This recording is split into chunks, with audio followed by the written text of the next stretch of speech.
Bailey Brayton Field in Pullman, Washington, the site of this non-conference baseball matchup between Washington State and Stephen F. Austin, and the field clear of the snow this afternoon. Welcome to Bailey Brayton Field, everybody. Trevor Williams with you for this broadcast of Cougar baseball in Washington State. Looking for a potential sweep today. They've got a doubleheader with Stephen F. Austin after winning the first matchup 4-2. For the Lumberjacks, offensively powered by the middle of the order, the 3-4-5 hitters on Friday picking up all of the team's 6 hits, and it all starts with their captain Connor Fikes, the outfielder, a very good hitter for Stephen F. Austin, now just 21 hits away from being the 4th player in program history to record 200 hits in a career. For Washington State, their pitching staff was strong on Friday, powered by Damon Jones' best start of his career. And in the bullpen, they've got a good one. Scotty Sunich leading the Pac-12 with 4 saves right now. And when it's winning time, the Cougars call on the left-hander to try to take care of business. It's Washington State and Stephen F. Austin coming up in just minutes. We'll bring it to you right here on WSUCougars.com. Sage will whack it to left field. Here's his first collegiate hit, and Washington State back in front. And the 2-1 on the ground towards short. This could be it. Alvarez the flip to Plew for one. On to first, and Washington State has its first no-hitter since 1985. And the pitch to Matheny, breaking ball on the ground first base side, in fair, and it gets down the line into foul territory. Going to score 1, possibly 2, with Plew getting the round on. Now it's Matheny with jets to third. Does he have a 2 RBI triple? Yes, he does. And that'll end the top half of the 6th inning. A career-high 8 punch-outs for Ryan Walker. In Pullman on a sunny Sunday afternoon, Trevor Williams with you, and the Cougars a perfect top half for A.J. Block in his first collegiate start. Dylan Plew about ready for the 9-4 Cougars. Utah Valley trying to avoid a sweep this afternoon. Wolverines have been swept once earlier this year. That was at Wichita State to open the season, and playing 1-9 baseball away from Orem, Utah. The first offering off the hand of Schultz today is a strike. 92 miles an hour, a live fastball for Paxton Schultz. The reason Damon Jones in the 7 spot will not actually hit, he's just slotted there so that Marty Lees can look for matchups, and he's going to try out a ton of different designated hitters today, trying to rotate some different guys into the order and see what he's got. With conference play looming on the horizon for the Cougars, a ball and a strike to Dylan Plew. The shift is on for Plew in the home half of the first. Second baseman Trevor Howell way in the hole on the right side. Shortstop's out behind second. Shifted just a bit over towards right. Plew gets to work ahead in the count, 2-1. What you like from a leadoff hitter, a .436 on-base percentage, 14 hits, 9 walks for Plew already. And he gets ahead 3 balls and a strike. Yesterday he was the leadoff man in game 1 of the doubleheader. He was later hit by a pitch in the 7th. Did not collect a hit yesterday for the Cougars in the leadoff spot. Pinch hit in the 8th in game 2, but he works a 5-pitch walk to start it off this afternoon for the Cougars, and a leadoff base runner, as Washington State has grown accustomed to. In this series of the 4 games, the Cougars have had a leadoff base runner in 3 of the 4 games, and Shane Matheny now the 3rd baseman for Washington State. Cougars come in tied for 6th in the Pac-12 conference with the USC Trojans. Oregon State leads the pack 14-1 for the Beavers, but the Cougars do have the 2nd longest active win streak in the conference at 6 straight, all at home. Matheny's showing bunt, and he'll pull back on a breaking ball outside. Matheny's all over the top of the conference batting ranks. With a .421 average, he comes in tied for 4th. Dallas Carroll leading the pack, the Utah Ute, with a .500 average so far through 12 games. The move is to first, and it's close. Plew just beating it back to the bag.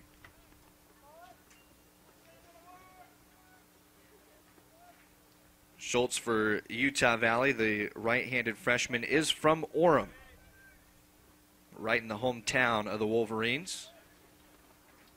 Is 1-0 to Matheny, cracked to right center. Matheny wasting no time. He's got Plew headed to third, and Shane Matheny with a double in the first.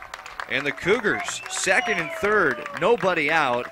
A 7th double of the year for Matheny. And Washington State looking to get to the freshman right-hander for Utah Valley right away. And they've done a good job to get 2 in scoring position with James Rudkin, the first baseman, standing in. Right away, Eric Mattson's going to bring the infield together for Utah Valley and talk this out and try to settle down his freshman. Cougars got the great look in the open from their freshman, A.J. Block. The 1-2-3 top half. Used his defense, put all the balls in play, but the Cougs made the plays. Defensively for Utah Valley, the infield that's meeting at the mound right now sees Nick Simmons, the third baseman. Paul Estrada is at shortstop. Trevor Howe plays second base, and the first baseman, Trevor Peterson. Doing the catching for Paxton Scholes is Zach Willis, and in the outfield, Jake Berry in left, Jackson Overland in center, Justin Erlinson in right.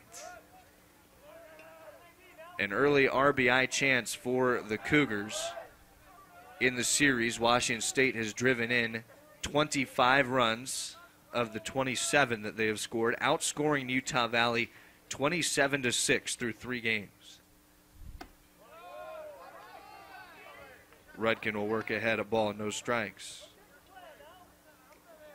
On top of that, if you knock out Damon Jones, who will not hit despite being in the starting lineup, the Cougars, 7 of the other 8 are hitting at 289 or higher. The outliner, Dugan Shire, 217. He's in the 9 hole. 2 balls, no strikes to Rudkin.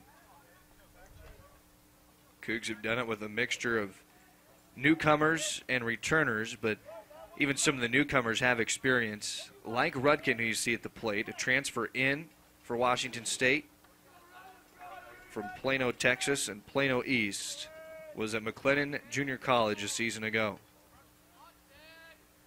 2 in scoring position for him, and a 2-0 count. Trying to break the scoreless tie in this first inning. 3 balls, no strikes now.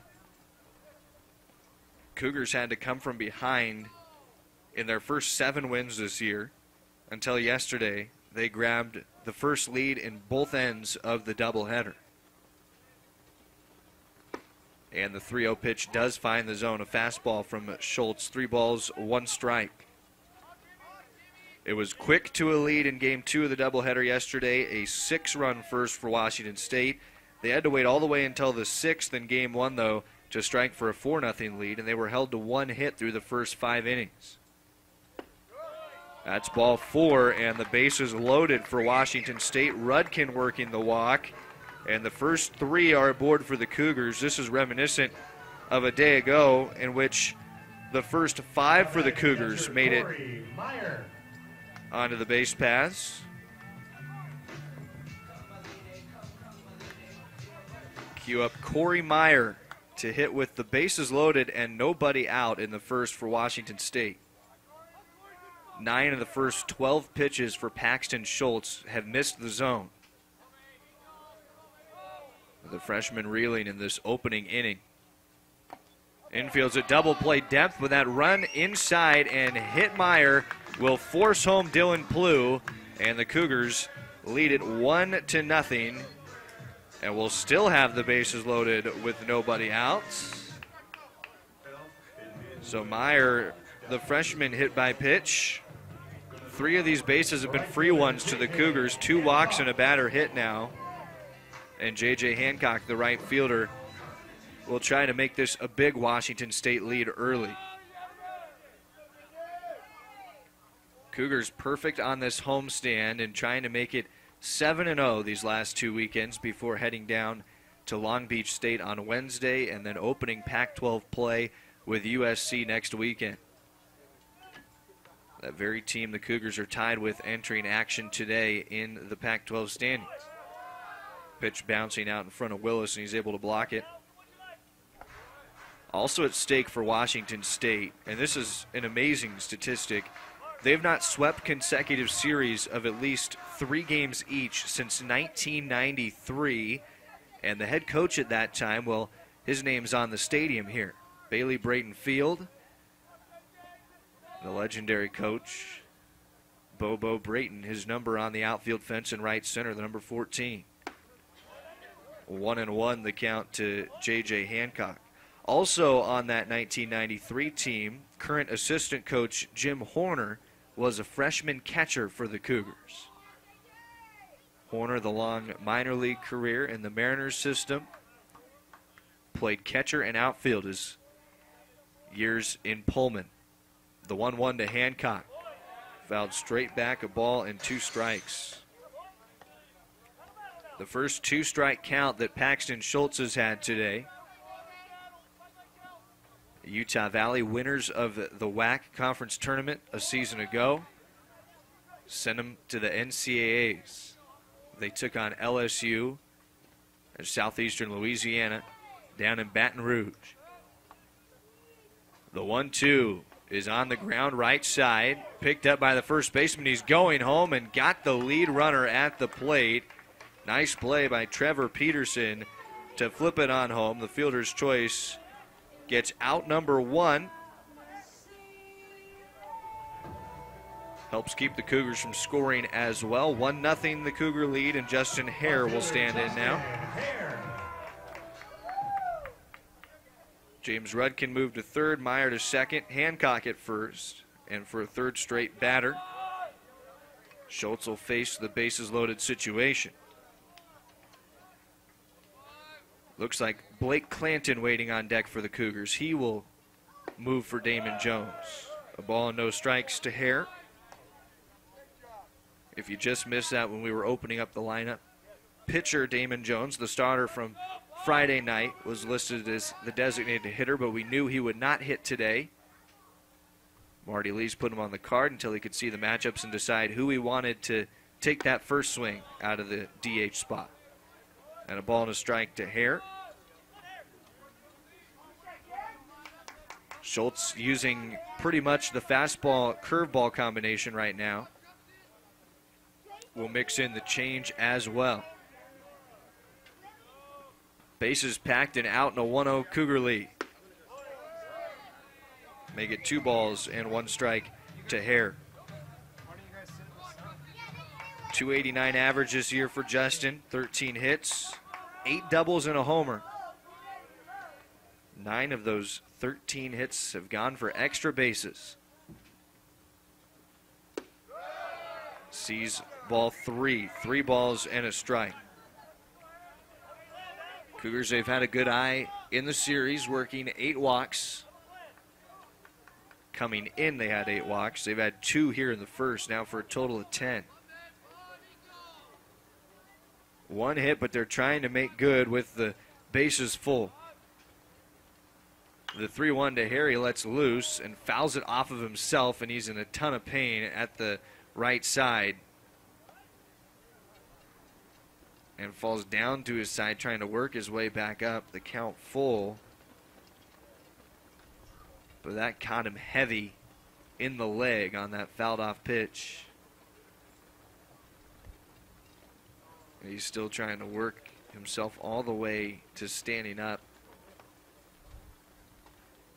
We saw quite a few guys take foul balls off of themselves yesterday, especially in the second game of the doubleheader, and the athletic training staff out to see Hare. The catchers will give him time as well. While Hare takes care of that, we take a look at the Pac-12 today. 2 games already in action along with ours. Stanford is at Rice, and 7-2. Rice leading in the bottom of the 8th. UCLA has been in the big battle with the Texas Longhorns, and so far 2 of those games have gone to Longhorns, and they lead 3-2 at home in the bottom of the 2nd. Hare shaking it out, and he will stay in at the plate for the Cougars. And now facing a payoff pitch with the bases full and 1 out. Trying to expand an already 1-0 Washington State lead. Forced home on a batter hit by pitch. And a strikeout for Schultz. Able to get it past Hare at 90 miles an hour. And a big comeback right now for the freshman righty. And he could back his way out of danger in this first inning after loading the bases and promptly hitting a man. He's gotten his last 2 batters. So here is Blake Clanton, technically a pinch hitter, even though this is the first inning. Damon Jones, at the very least, the pitcher, will get to say that he was in the starting lineup as a DH, probably for the first time of his Cougar career. And the curveball to Clanton for strike 1. A lot of pitches in the first for Schultz, but considering where it looked like this frame was headed, it would be a big deal if this freshman righty could get out number 3 and strand the bases loaded for the Cougars. They were good with runners in scoring position yesterday, 8 of 18 in Game 2 of the doubleheader, 5 of 12 in Game 1, and just a very offensive day for Washington State. 19 runs for the Cougars to just 2 for Utah Valley a day ago.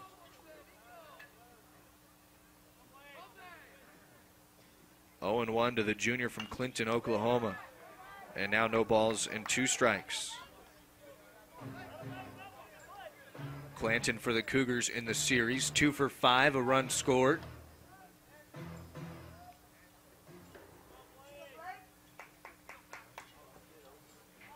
Haven't seen him a ton these first 2 weeks, but he's trying to make it pay off for Washington State. We'll have to do it from in the hole, 0-2. Schultz set it low and away, and it stayed there. Ball and 2 strikes. 4, 5, 6 due up in the second for Utah Valley after a perfect first for A.J. Block. Freshman versus freshman in the pitching matchup. The cap of this series. And time called by Clanton at the left side. Andres Alvarez, the sophomore, waits on deck. He'd love to see a plate appearance with maybe a couple more runs on the board.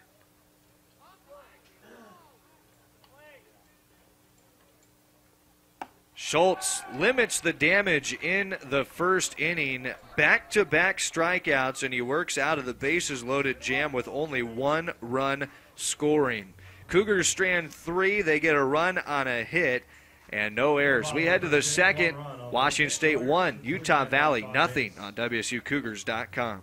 Top half of inning number 2 in Pullman, 1-0. Washington State leads Utah Valley. A heck of a job by Paxton Schultz, the right-hander for the Wolverines, to get out of the first. Bases loaded and no outs against him in that inning, and he only let 1 run across. The first pitch to Jackson Overland in the second low. A.J. Block had no trouble in his first inning. 1-2-3 through the Wolverines. Twirls his second offering and in the air. Right center field, Hancock calling for it. And he makes the catch. 1 away for the Wolverines in the second. Cougars got the first shutout of the season for their pitching staff yesterday. Game 1 of the doubleheader. Great pitching on both sides of the twin bill for Washington State. Ryan Walker went 6 2/3, giving up 3 hits in Game 1 out of the starting spot. And Cody Anderson, a Cougar best this year, 7 innings, striking out 7, walking 1, and only 4 hits allowed. A.J. Block trying to keep the strong starts rolling. Facing the freshman third baseman Nick Simmons, a ball and no strikes. Simmons, a Concord, California native. Matheny's crept up on the third base side. 2 balls, no strikes. Cougars lead this all-time series with Utah Valley, 14 games to 6. The turn of the next from Block gets him back into the count. And yesterday, part of the mission accomplished on the weekend for Washington State. They got the series win against Utah Valley, taking a 3-0 lead. And quite a job by the Cougars, considering a season ago, Utah Valley took 3 of 4 from the hometown 9 right here in Pullman. 4 up, 4 down to start for Block. 3 of the outs recorded in the outfield. And a missed bunt try by Simmons, just fouled off at the plate, 2-2.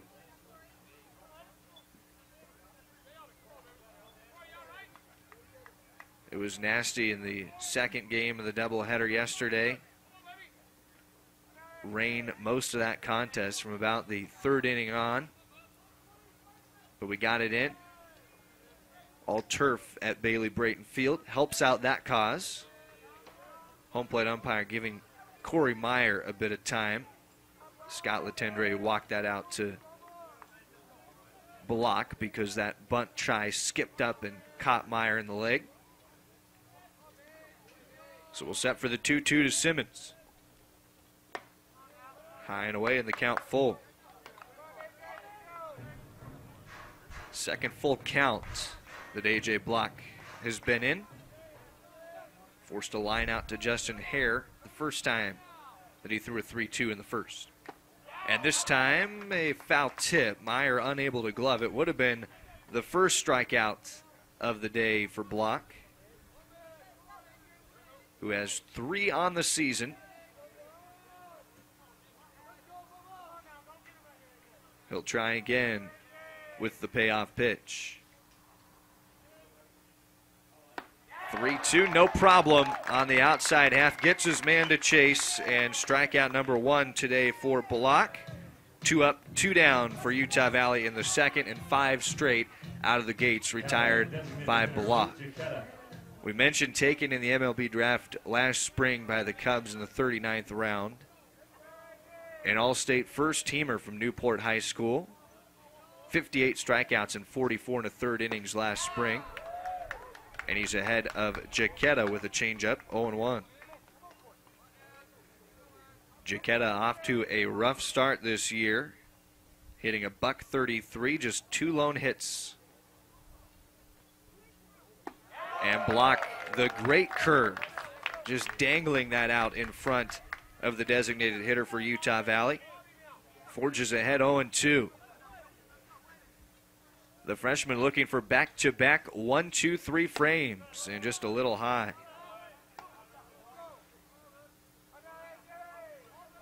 In the series, the Cougars have held Utah Valley to a .230 average. And Block tries to get another curveball to entice Jaquetta, but it's 2-2.